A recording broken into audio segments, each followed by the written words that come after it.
नमस्कार, प्रभा साक्षी देख रहे हैं आप। आपके साथ मैं हूं अंकित सिंह। कार्यक्रम है चाय पर समीक्षा और हमेशा की तरह इस कार्यक्रम में मौजूद हैं प्रभा साक्षी के संपादक नीरज कुमार दुबे जी। सर, आपका बहुत स्वागत है। धन्यवाद अंकित जी। और मतलब सर, अमेरिका और भारत ऐसा लग रहा है कि आमने सामने है। और ट्रम्प जिस तरीके से दावे कर रहे हैं उससे तो ऐसा लग रहा है कि पता नहीं नरेंद्र मोदी की सरकार है वो कितनी सफल है, विदेश नीति के मामले में कितनी असफल है। लेकिन जो एक पक्ष है जो इसमें केवल नाकामी देख रहा है भारत सरकार की, दूसरा पक्ष ये कह रहा है कि ये मोदी सरकार की एक बड़ी जीत है कि मोदी सरकार ट्रंप के दांव में, ट्रंप की जो कोशिशें थी झुकाने वाली, उस चक्कर में मोदी सरकार नहीं आई, अपने शर्तों पर कायम है। और ट्रंप पहले भी कह चुके हैं कि मोदी एक टफ नेगोशिएटर हैं जी। तो ऐसे में आप जो ट्रंप दावे कर रहे हैं 25% टैरिफ को लेकर, जुर्माना भी प्लस में था, फिर उसको एक सप्ताह के लिए टाला गया, भारत से रिस्पांस आया कि हम नेशनल इंटरेस्ट को ध्यान में रखते हुए अगला कदम ले उठाएंगे।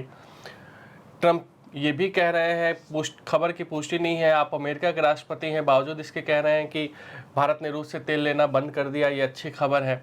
तो ऐसा लग रहा है कि ट्रंप दबाव बनाने की कोशिश कर रहे हैं। और ये ट्रंप अभी से नहीं, ये उन्हें मौका मिला था, भारत पाकिस्तान जो था उसके बाद से वो लगातार दबाव बनाने की कोशिश कर रहे हैं। और केंद्र की मोदी सरकार शायद उस दबाव में नहीं आ रही है और इसलिए बौखलाहट ट्रंप की दिखाई दे रही है। जी बिल्कुल। और देखिए, राष्ट्रपति ट्रंप जो दावे करते रहे हैं और उनके हाल के बयान देखेंगे तो एक तरह से अपने दावों को असत्य उन्होंने खुद ही साबित कर दिया। वो कहते हैं कि भाई हमने, जैसा आपने कहा भारत पाकिस्तान है, तो भारत पाकिस्तान का जिक्र करते हुए कि भाई हमने संघर्ष विराम कराया और मैंने व्यापार का लालच दिया और दबाव में आए दोनों देश, संघर्ष विराम मैंने करा दिया, ये क्रेडिट मुझे जाता है, मुझे नोबेल दे दो। बार बार ये कह रहे हैं। वो कहते हैं मैंने 6 महीने में 6 संघर्ष विराम करा दिया तो नोबेल मुझे दे दो। अब आप देखिए कि अगर भारत ने व्यापार की बात के मुद्दे पर अगर भारत दबाव में आया होता तो अब तक भारत व्यापार समझौता कर चुका होता। तो अमेरिकी राष्ट्रपति का जो दावा है वो यहीं खारिज हो जाता है कि हमने व्यापार का नाम देकर उनसे संघर्ष विराम करा लिया। भारत ने तो व्यापार समझौता अब तक नहीं किया है, जबकि आपसे कई देश आपके साथ कर चुके हैं। साफ तौर पे फार्मा और जो एग्रीकल्चर है इस सेक्टर में भारत झुकने को कहीं से भी तैयार नहीं। जी बिल्कुल। देखिए, आप खासतौर पर हमारी जो अर्थव्यवस्था है वो कृषि आधारित अर्थव्यवस्था है। अगर हम कृषि के मुद्दे पर, हमारा जो डेयरी का जो मुद्दा है उस पर अगर हम उनके बातों को मान जाएंगे, उनकी शर्तों को मान जाएंगे तो हमारे सेक्टर का बड़ा नुकसान हो जाएगा, इन दोनों सेक्टरों का। और यही हमारी अर्थव्यवस्था की रीढ़ है। तो डेड इकोनॉमी तब हम हो जाएंगे अगर हम उनकी शर्तें मान जाते हैं। अभी हम फास्टेस्ट ग्रोथ वाली इकोनॉमी हैं। और अमेरिकी राष्ट्रपति डोनाल्ड ट्रंप ने, कह सकते हैं कि अब तक जितने भी राष्ट्रपति हुए हैं अमेरिका में, ऐसी अभद्र टिप्पणी भारत के प्रति किसी ने नहीं करी। आप डेड इकोनॉमी कह रहे हैं, जबकि आपके अमेरिका में स्थित मुख्यालय वाली रेटिंग एजेंसियां भारत की जो वृद्धि दर है उसके बारे में रिपोर्टें दे रही हैं। जो भारत की जो आगे जाके 2047 तक भारत कैसे एक विकसित अर्थव्यवस्था बन जाएगा इसके बारे में भविष्यवाणियां कर रही हैं। तो अमेरिकी राष्ट्रपति को उन रिपोर्टों पर भरोसा नहीं है। अमेरिकी राष्ट्रपति को सिर्फ बस बड़बोले बयान देने हैं। और जहां तक टैरिफ की बात है, और जो कहते हैं लोग कि भारत की विदेश नीति विफल हो गई है, तो अब देखिए कि सिर्फ एक भेड़चाल है और मुद्दे की समझ का अभाव है जो लोग ऐसी बात कह रहे हैं। अब आप देखिए कि भारत पर उन्होंने 25% टैरिफ लगाया है। ठीक है। जो लिस्ट आई है, जो अभी एक दो दिन पहले जो लिस्ट आई है, उसमें 70 देशों की सूची है जिसमें उन्होंने बताया कि किस किस पर कितना टैरिफ है। ठीक है जी। अब उसमें जो बांग्लादेश है उस पर 20% टैरिफ है और 19% है जब पाकिस्तान के ऊपर। पाकिस्तान के साथ उन्होंने तेल समझौता भी कर लिया है और 19% टैरिफ भी लगा दिया। दोनों के बीच व्यापार समझौता हुआ है। बांग्लादेश और अमेरिका के बीच में व्यापार समझौता हुआ है और 20% का टैरिफ है। भारत ने कोई समझौता नहीं किया, 25% टैरिफ। पाकिस्तान ने समझौता कर लिया 19% टैरिफ, बांग्लादेश ने समझौता कर लिया 20% टैरिफ। अब जो अमेरिका का बाजार है वहाँ पर अगर हम इस दक्षिण एशिया के उत्पादों की बात कर लें तो वहाँ पर 3 देशों के उत्पाद हैं, भारत का, पाकिस्तान का और बांग्लादेश का। भारत वाला 25% टैरिफ वाला है, पाकिस्तान वाला 19% टैरिफ वाला है, बांग्लादेश वाला 20% टैरिफ वाला है। अब आप बात को समझिए कि 3 उत्पाद बाजार में रखे हुए हैं, जरा सा अंतर है। और लेकिन ब्रांड वैल्यू जो है वो इंडिया की ज़्यादा है। जो इंडिया के उत्पादों का जो खरीद कर रहे हैं वो ये नहीं देखेगा व्यक्ति कि इसमें $1 मुझे ज़्यादा देना पड़ेगा, वो उसी की ओर जाएगा। और उत्पाद बना कौन रहा है ज़्यादा? क्या एप्पल के फ़ोन पाकिस्तान बना रहा है? क्या एप्पल के फ़ोन जो बांग्लादेश बना रहा है? तो जब यहाँ से ही बन के जा रहे हैं, और एप्पल के सीईओ भी बता रहे हैं कि अमेरिका में बिकने वाला हर आईफोन लगभग वो भारत से विनिर्मित होकर आ रहा है। तो भारत के ये बहुत एक इसको कह सकते हैं कि जो समझ नहीं है वही लोग कह रहे हैं कि भाई भारत की विदेश नीति विफल हो गई। भारत ने कोई समझौता नहीं किया तो 25% है। अगर समझौता होता है तो हो सकता है कि ये 25 घटकर 18 हो जाए, या हो सकता है 20 हो जाए, या हो सकता है 22 हो जाए। समझौता होने पर जीरो तो हो नहीं जाएगा, 10 रहेगा। जैसे कई देश हैं जो मैं देख रहा था कि जापान पे शायद 10 है, तो अब 10, 12, वहाँ भी लगा दिया गया था, बहुत ज़्यादा वहाँ भी लगा दिया गया था। और जो पेनल्टी की बात है, अभी जो लिस्ट आई है अमेरिका से, उसमें तो ऐसी पेनल्टी का जिक्र है नहीं। उन्होंने वो बयान जरूर दिया था, बात सही है। तो अगर हमने समझौता नहीं किया है तब हमारे पास 25% है, और अगर समझौता कर लेते हैं तो 20-22 हो जाएगा या 18 हो जाएगा, तो कोई बहुत बड़ा फर्क तो आने वाला नहीं है इससे। और आप देखिए कि हमारा जो शेयर मार्केट है, हमारा जो वित्तीय संस्थान है, वो किस तरीके से इस अमेरिकी राष्ट्रपति की घोषणा को कैसे ले रहे हैं। शेयर मार्केट में कोई बहुत बड़ी गिरावट नहीं आई है, कोई हमारा अर्थतंत्र कोई एकदम हिल नहीं गया है, कहीं कोई पैनिक की स्थिति नहीं है, क्योंकि हम मजबूत स्थिति में हैं। प्रधानमंत्री नरेंद्र मोदी जी ने काशी में ये भी कहा है कि हम जो अपने संबोधन में कि हम भारत कि व्यक्ति द्वारा निर्मित वस्तुओं को ही खरीदें, हम लोकल फॉर वोकल का अभियान आगे बढ़ाएं। भारतीय अर्थव्यवस्था दुनिया की 5वीं सबसे बड़ी अर्थव्यवस्था है। ऐसी रिपोर्टें भी आई कुछ समय पहले, जैसा वैश्विक रेटिंग एजेंसी ने, तो तीसरी अर्थव्यवस्था की बात जी की है। जी, तो हम चौथे नंबर पर पहुंच गए हैं। तो चौथे नंबर वाली को आप डेड बोलेंगे तो ये डेड मानसिकता वाली का ही परिचायक है। और दूसरा ये देखिए कि भारत और अमेरिका के जो रिश्ते हैं वो सिर्फ व्यापार पर केंद्रित नहीं हैं, है ना। तो सिर्फ व्यापार की बात नहीं है, हमारे जो रक्षा संबंध हैं दोनों देशों के वो बहुत बेहतरीन हैं। और द्विपक्षीय संबंध जो हैं उसमें सबसे बड़ी जो ताकत है वो है कि जनता का जनता से संवाद। वहाँ की जो आईटी इंडस्ट्री है, वहाँ के तमाम ऐसे उद्योग हैं जिनको भारतीयों ने ही संभाला हुआ है। भारतीय न सिर्फ वहाँ पे सीईओ की भूमिका निभा रहे हैं कंपनियों में, बल्कि जो अगर हम कह सकते हैं कि जो तकनीकी स्टाफ या अन्य जो बड़े पद कह सकते हैं उनमें भी भारतीयों की बड़ी अहम भूमिका है। तो ये कह देना कि सिर्फ व्यापार समझौता नहीं हुआ तो दोनों देशों के संबंध खराब हो गए, ऐसा नहीं है। ये अमेरिका का दबाव बनाने का एक बहुत पुराना तरीका है। हर राष्ट्रपति उसको अलग तरीके से अपनाता है, कोई संकेत देकर बात करता है, लेकिन डोनाल्ड ट्रंप बयान देकर इस तरह की बातें करते हैं। भी तो है। जी, और हमारी भी भारत सरकार के सूत्रों से भी हमारी जो बातचीत हुई है उसमें भी सरकार के सूत्रों का साफ कहना है कि कहीं कोई मतभेद नहीं है। और आप देखिए कि ये ठीक है, टैरिफ लगा दिया उन्होंने, लेकिन अमेरिका की जो टीम है वो भारत आ रही है, 22 तारीख को आ रही है। और जी, भारत आ रही है। तो कहीं विवाद की स्थिति नहीं है। सिर्फ भारत को थोड़ा सा जो दुख है वो इस बात का है कि अमेरिकी राष्ट्रपति सार्वजनिक तौर पर इस तरीके की बात कर रहे हैं, जबकि जो टेबल पर बातचीत हो रही है वहां पर जो बातचीत है वहां पर ही होनी चाहिए। तो लेकिन सार्वजनिक तौर पर आप इस तरीके की बातें करेंगे तो वो अच्छा नहीं है। और दूसरा, जो लोग खुश हो रहे हैं कि भैया वो तो पाकिस्तान के साथ ऑयल डील हो गई, पाकिस्तान के साथ ऑयल डील हो गई, भारत के लिए झटका हो गया। कहां से झटका हो गया? पाकिस्तान के पास तेल नहीं है तो जिसके पास कुछ है ही नहीं, आपने उससे वो ऑयल डील कर ली। और मैं इसके बारे में जरा थोड़ा सा और अध्ययन कर रहा था, अपने दर्शकों को मैं बताना चाहूंगा कि पहली बात तो यह है कि पाकिस्तान में ये जो ऑयल डील कर ली है, ये अमेरिका उनको तेल बेचेगा, ना कि वो पाकिस्तान से तेल खरीद रहा है। अच्छा, पाकिस्तान के पास जो रिफाइनरी हैं वो उनकी जो क्षमता है उससे भी 30% पर या 35% पर वो काम कर रही हैं, क्योंकि 100% वो उसको रिफाइन नहीं कर सकती, क्योंकि उतना उनका तेल बिक नहीं रहा है, क्योंकि लोगों के पास पैसे नहीं है। तो जो रिफाइनरियां 30-35% ही अपना क्षमता का, कुल क्षमता का 30-35% काम कर रही हैं, वो 100% तक जाने की उनमें औकात नहीं है। वो कहाँ से? तो इंडिया को तेल बेचेंगे। दूसरा कि पाकिस्तान में कहीं ऐसा पुराना, अभी अगर आप डेटा निकाल कर देखेंगे, कहीं कोई ऐसा आपको नहीं मिलेगा कि वहां तेल मिल गया, वहां गैस मिल गई। इमरान खान ने एक बार जब प्रधानमंत्री पद पर रहते हुए एक घोषणा कर दी थी कि हमको, और वो प्राइम मिनिस्टर कह रहा है, मैं बयान सुनकर हैरान था कि प्राइम मिनिस्टर कह रहा है कि सभा है एक, उसमें इमरान खान कह रहे हैं कि आज आप सब 2-2 पैग मारना। आज आप सब 2-2 पैक मारना, क्योंकि हमारे को एक गैस का कुआं मिलने वाला है और जल्दी ही पाकिस्तान के पास हमको कहीं से गैस खरीदने की जरूरत नहीं होगी, हम गैस भेज सकेंगे। लेकिन थोड़े दिन बाद ये स्थिति साफ हो गई कि वहाँ पर कोई गैस नहीं मिली, वो सिर्फ एक शगुफा था।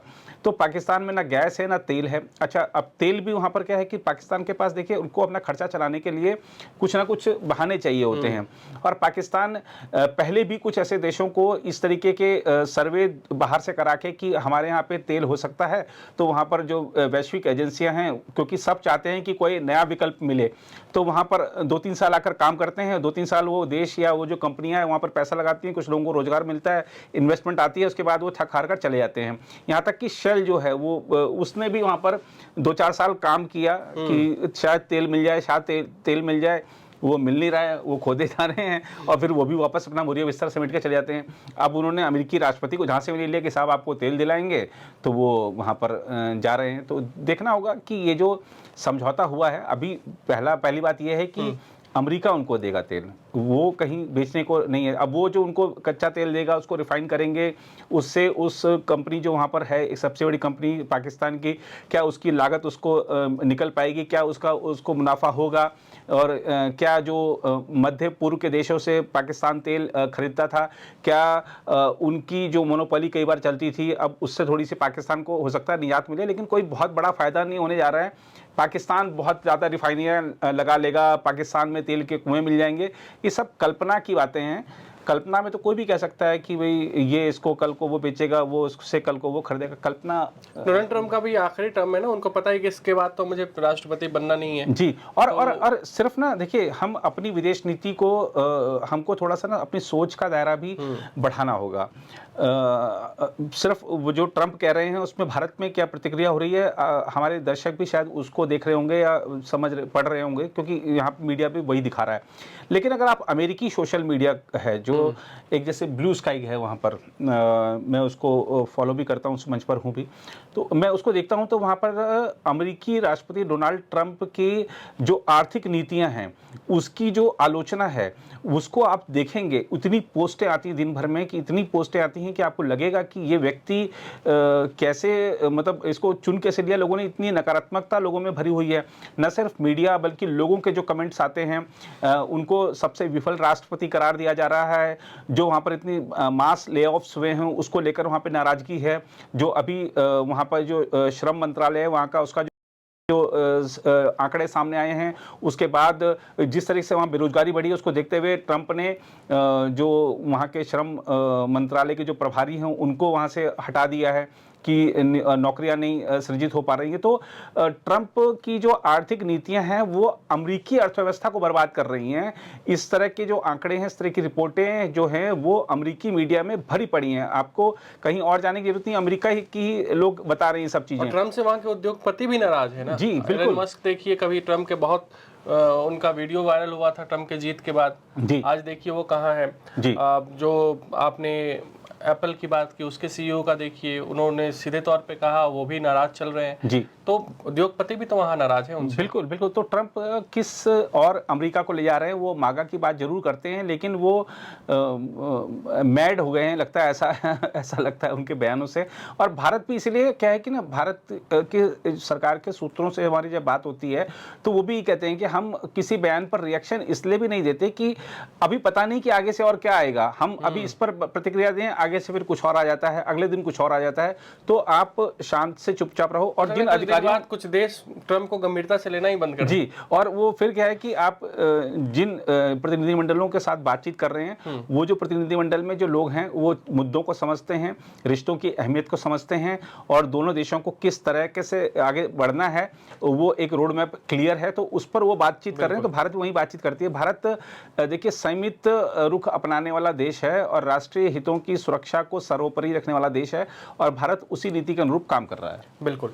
लेकिन मुझे लगता है कि ये बात विपक्ष को भी समझनी होगी, विपक्ष को ये भी मानना होगा कि हो सकता है हमारी सरकार में कुछ खामियां रही हो, लेकिन आप सीधे तौर पे कह दें कि नहीं ट्रंप जो बोल रहे हैं वो सही है, हम तो पूरी तरह डेड हो गए हैं इकोनॉमी के मामले में, ये भी गलत है। राहुल गांधी की हम बात कर रहे हैं सर, राहुल गांधी के इस सप्ताह जो कुछ बयान आए जिसमें उन्होंने कह दिया कि ट्रंप जो कह रहे हैं डेड इकोनॉमी वाली बात वो बिल्कुल सही है, जयशंकर, निर्मला सीतारमण और मोदी ने देश की अर्थव्यवस्था को बर्बाद कर दिया। उसके बाद बोल रहे हैं कि एटम बम फोड़ूंगा मैं इलेक्शन कमीशन के खिलाफ।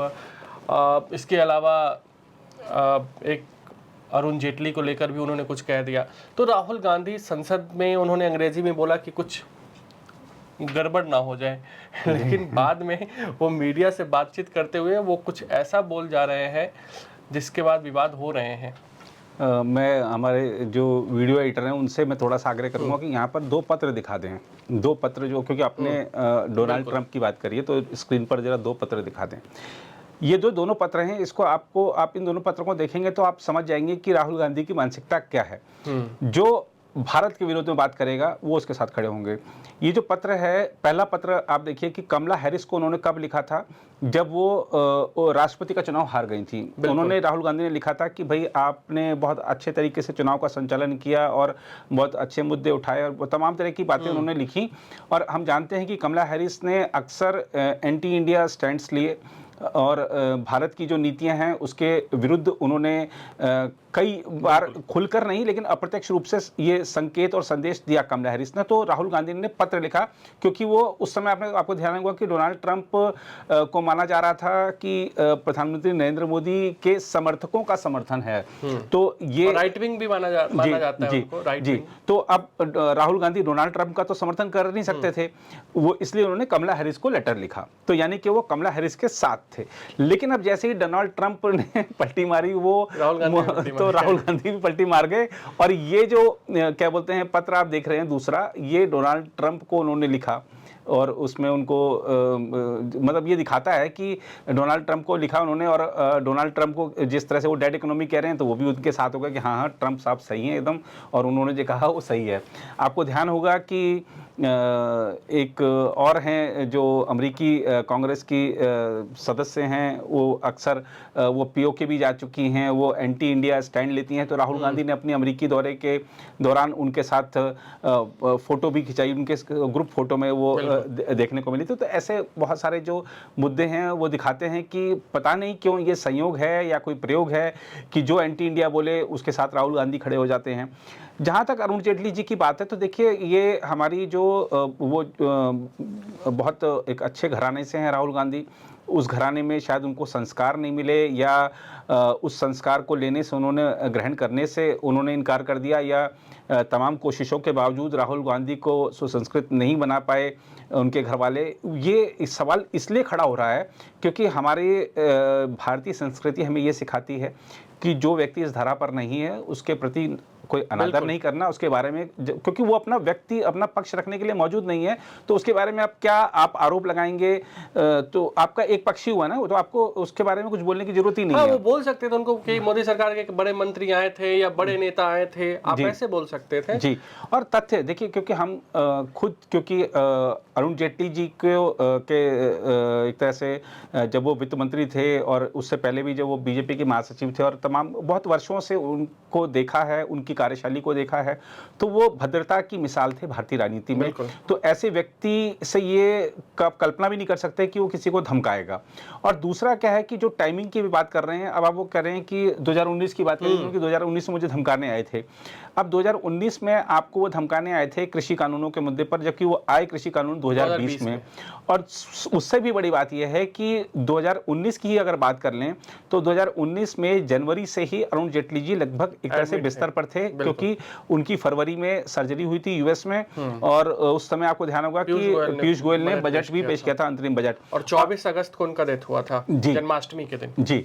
और उससे भी पहले चलिए 2019 में अगर आप कह देते हैं नहीं अरुण जेटली जी तो 1 तारीख को आ गए थे, हमारे को धमका के तब गए थे वो यूएस अपना इलाज कराने, तो 2018 से आ जाते हैं। 2018 में शायद 14 या 15 मई को उनका जो किडनी ट्रांसप्लांट की सर्जरी हुई थी। और उसके बाद से आप मतलब मई में 2018 में जब उनकी जो किडनी ट्रांसप्लांट की सर्जरी हुई थी उसके बाद से उनको डॉक्टर ने मना किया था कि आपको लोगों से मिलना नहीं ज़्यादा।